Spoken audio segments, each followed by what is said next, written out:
Saludos amigos, de este lado el pastor Salomón de la Cruz.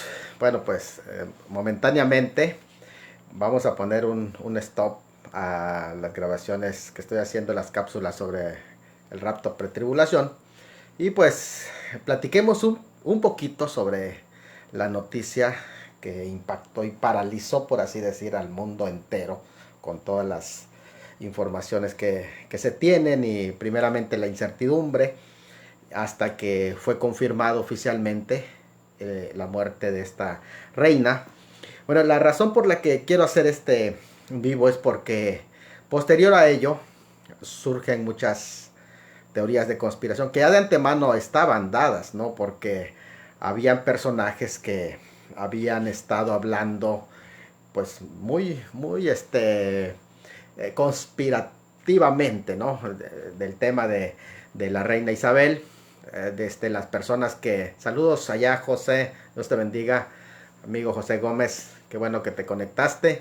Bueno, la idea aquí es derribar algunos mitos y conocer un poquito más el trasfondo, porque de pronto incluso algunas personas decían que era reptiliana por la edad que ella tenía, ¿no? La longeva.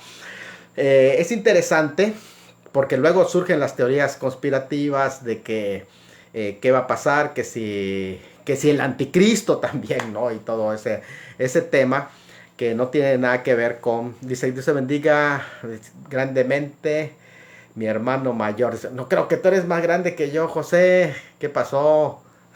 No es cierto, eres menor que yo.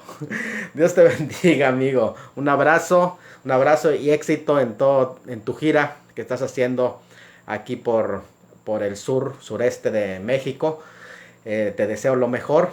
Y bueno, pues estoy aquí hablando una reflexión muy interesante porque creo que hay ciertos legados que nos ha dejado la reina Isabel sobre el tema que aquí nos ocupa, porque de pronto yo sé que van a surgir también por allá comentarios donde van a pintar como al diablo a esta mujer o tal vez su descendencia, incluso van a estar teorizando sobre la llegada del anticristo de parte de la monarquía inglesa, cosa que de alguna manera no corresponde en primer lugar en la profecía.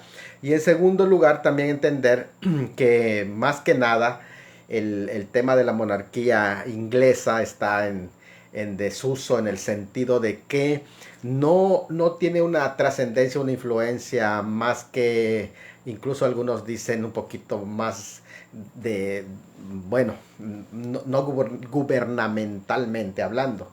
Así que me parece que es un buen tema, porque de pronto, fíjense que algunos, incluso hasta con su nombre, ya habían estado haciendo pues, ciertas teorías de que Isabel está derivado, algunos decían, ¿no?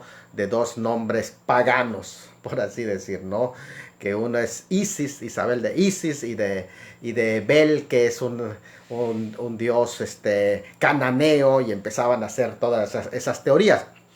La verdad es que no, es falso.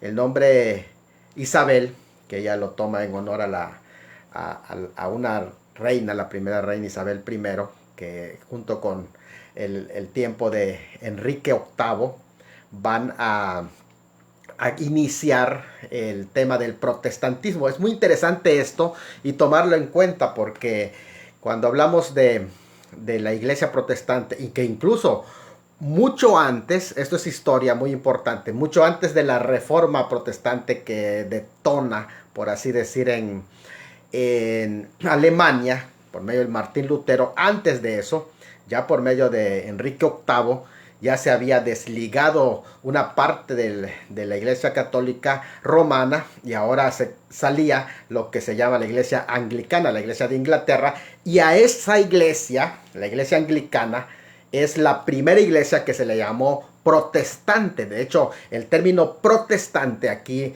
tiene una connotación no religiosa primeramente, bueno, sí religiosa porque protestan de Roma, pero más que nada política, porque la centralidad de Roma fue quitada y la iglesia anglicana o la iglesia de Inglaterra, que así se entiende cuando dice la iglesia anglicana, la iglesia de Inglaterra, bueno, empieza a resurgir. Y esto es algo muy interesante. Ya Isabel la primera, que en este sentido va a continuar en Isabel II, una especie de diferencia entre el catolicismo romano y la iglesia anglicana. Es por primera vez los protestantes surgen en Gran Bretaña a través de la iglesia anglicana, y esa es la primera vez que se le llama protestantes, es por el desligue que hay, el desprendimiento de la iglesia de Gran Bretaña, la iglesia británica, de la centralidad de Roma. Y eso se da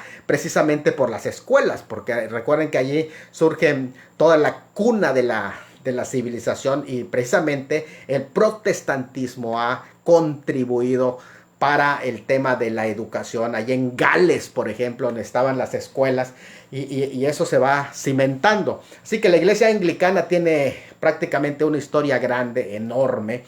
Isabel, pues prácticamente fue una mujer de fe, y que no católica romana, sino de la iglesia anglicana. Por esa razón tienen cercanía, por ejemplo, con el artista, ¿cómo se llama? Este cómico, el cómico muy conocido por todos ustedes, ¿verdad? Mr. Bean, que es de la iglesia anglicana y que tiene cercanía con la monarquía.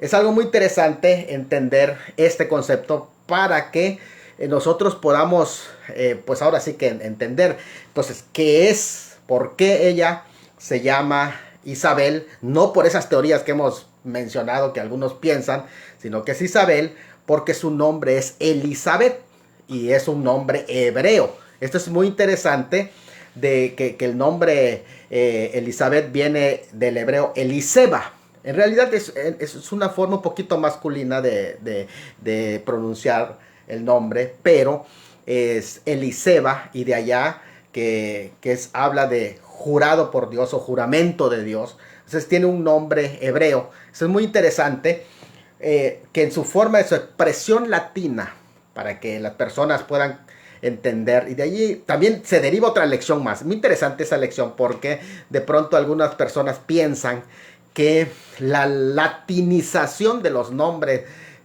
paganiza a las personas. No, porque siguen llevando su significado semántico. En este caso, el nombre Isabel es lo mismo que Elizabeth. Y el significado semántico es el mismo también, que es jurado por Dios. Así que no tiene nada que ver el tema aquí con el anticristo, ni con... Ahora, sí marcó, la reina Isabel sí marcó historia, porque pues, estamos hablando de que hay todo un currículum de gente. Ella está trayendo una historia fuerte. Miren qué interesante es esto, porque fue testiga de guerras mundiales. En este caso también podemos hablar de grandes hombres, estrategas militares como Winston Churchill, que fue uno de los fuertes. Yo recomiendo que vean por allá la serie de The Crown. Hay mucha historia. Hay una de las escenas muy interesantes donde ella tiene una cercanía con un evangelista que es norteamericano, que es el hermano Billy Graham. Y es interesante porque se fomentó una amistad. Ella invitó a Billy Graham para dialogar, o sea, sobre esos temas. Incluso hay una película donde se habla sobre esto, específicamente la relación de la reina Isabel con Billy Graham, y el mensaje, la sensibilidad de esta mujer, una mujer con una impresionante autoridad. Pero, bueno, nos deja legados de liderazgo, el lugar de la mujer, en especial en su reinado. Podemos ver que incluso hasta la fuerza que ella tiene para manejar. Es una mujer que trascendió su legado. Es una mujer que pudo hacer frente. Bueno, en el tema del liderazgo, bueno, a mí una cosa es lo que me impactó de Isabel, es la educación que ella recibió. O sea, ella recibe una educación para ser reina.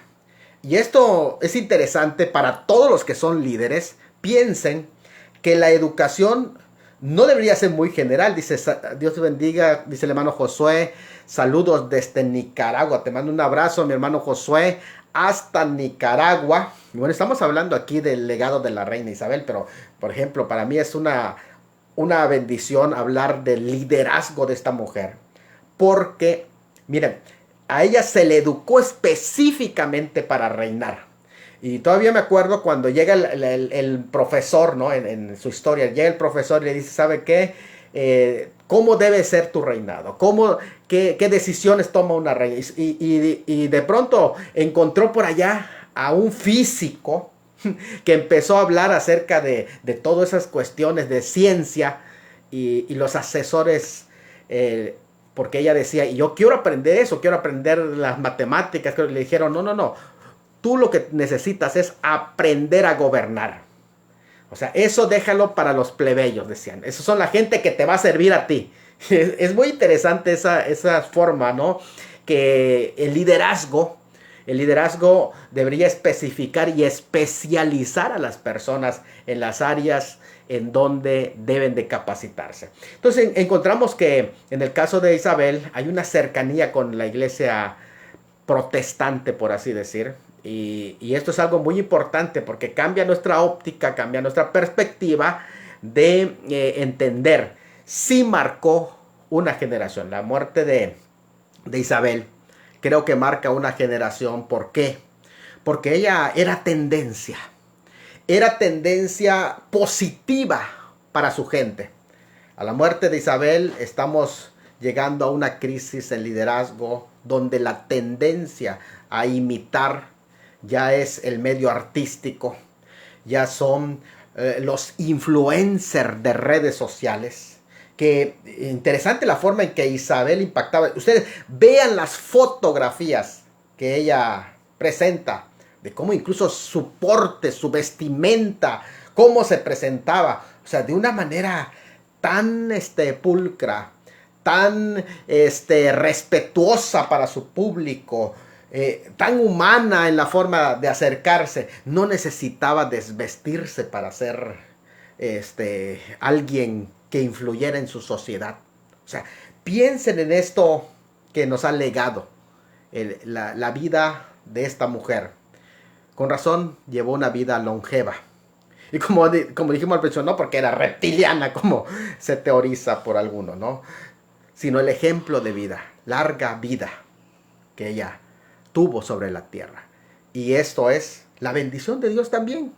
Una mujer que conoció a Dios, que servía a Dios, que tenía temor de Dios y que en sus mensajes reflejaba ese sentido de humanidad.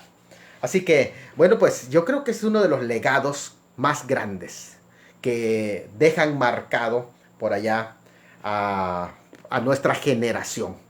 Que al partir ella se está yendo una gran parte de la historia de Occidente. De tal forma que podemos hoy, pues ahora sí que tomar lo bueno. Tratemos siempre de hablar las cosas buenas, las cosas edificantes de las personas. Y no hablemos de información que no tenemos confirmada. Esto es algo muy importante, sobre todo en este tiempo. Bueno, pues amigos, para mí hay un gran legado de parte de este líder importante y esperamos que todos podamos aprender lo bueno de todo lo bueno. El formarse para un liderazgo, un liderazgo que trascendió. Bueno, pues que Dios te bendiga y estamos en contacto. Esperamos tus comentarios, tus aportaciones. ¿Cuál es el legado tuyo para ti? ¿Cuál es el legado de la reina Isabel? Saludos.